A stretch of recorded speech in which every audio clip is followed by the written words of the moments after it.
If you've got blue eyes like me, these kinds of pinks and plums can really bring them out, but it's also really easy for them to etch over into making you look a bit tired. Now, I want to use these colours today, but I'm going to frame everything else in a way that it looks intentional.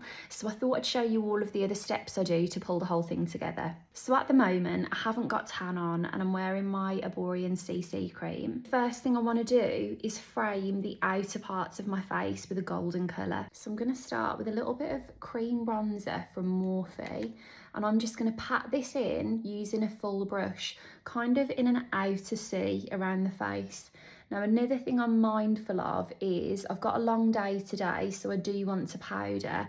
Just kind of in the centre of my face there, I am ready for a bit of powder there, but I want to wait until I have all of my creams on and then powder as my last step. And I'm actually going to go maybe a tiny bit more bronzed than I usually would, especially given that I haven't got any tan on. I just think the warmth of the bronzer softens the contrast between the plummies and then my pale skin. Now, another thing I want to do is add blush as usual, but I actually want the eyes to be the focal point. I don't really want you looking at my complexion. So I'm going for a cream that is really similar to my natural flush.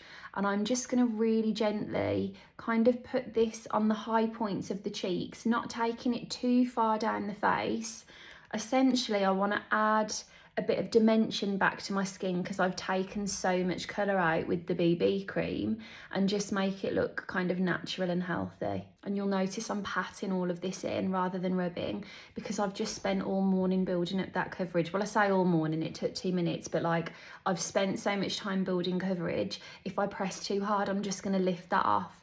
Whereas these little taps put the colour where you want it without removing any layers. Okay, just being really honest, if I was doing that at home, I would do my eyes first and then all of that, because now I run the risk of drop down.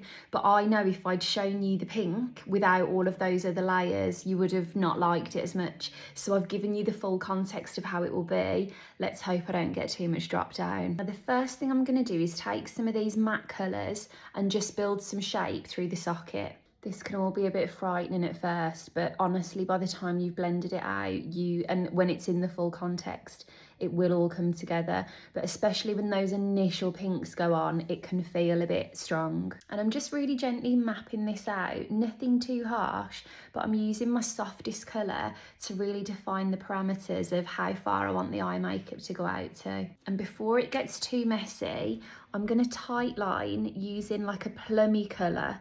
I want definition here, but I want all of the colours to work well together. Okay, I'm going to stay with the mattes for now. I'm just going to start building some slightly deeper colours into this. It's going to feel scary at first, but it'll all come together. So now I'm going in with a medium pink, kind of retracing that soft pink. I used to call this going around the corner at Peaches. I'm kind of making a little shelf at the outer eye here of that slightly deeper pink, and then I'm going to merge the two together. And I did put some in the inner corner there, but I am going to soften it.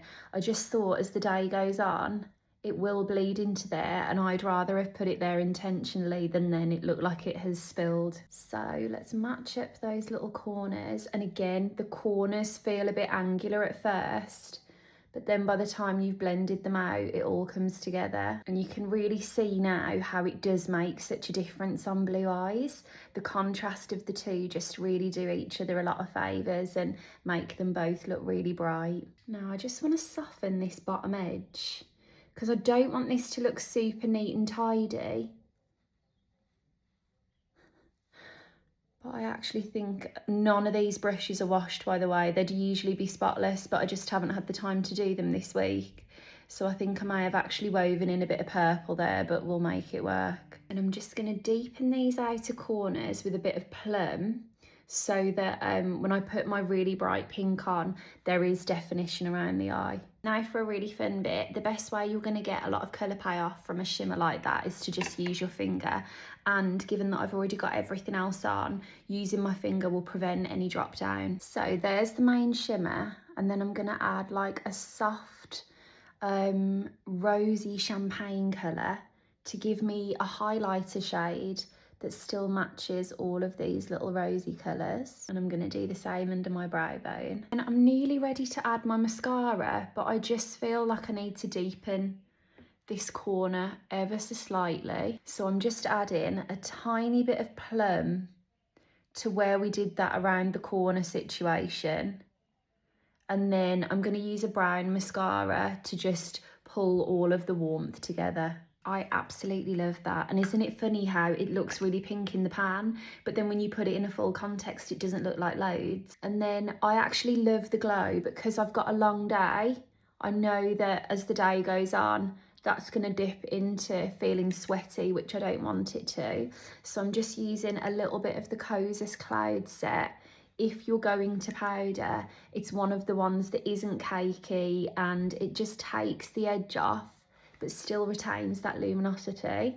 But at the same time, it really will kind of keep things velvety.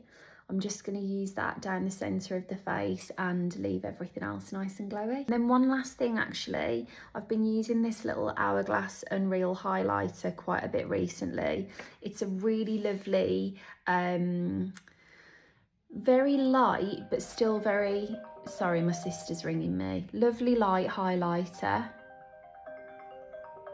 We'll just let her pass there, it's ringing through the laptop. And it's very thin. If you worry about highlighters adding texture or accentuating texture, I think you will really like these because they're very light.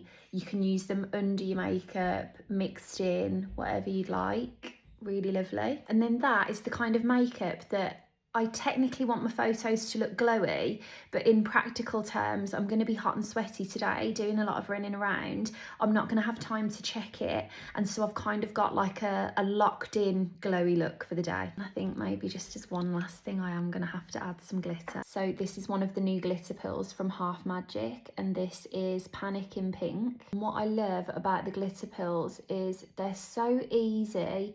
Like, you don't have to be an expert to do this really well, but that tiny little trim of glitter just catches the light. And when I'm in low lights or in a sunny environment, I don't know actually if we're indoors or outdoors today. I think we're probably going to be outdoors and it's a really lovely day for it. But this just looks lovely in all different lights. And because it is glitter and it's really reflective, like, you don't have to put it on super evenly because the edges are just going to bounce the light anyway. You're not going to be there all day trying to make this symmetrical in the same way that you would be with a regular liner.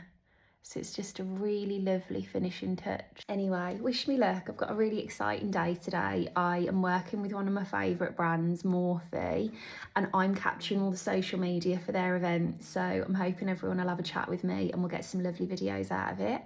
But have a lovely day and I'll chat to you soon.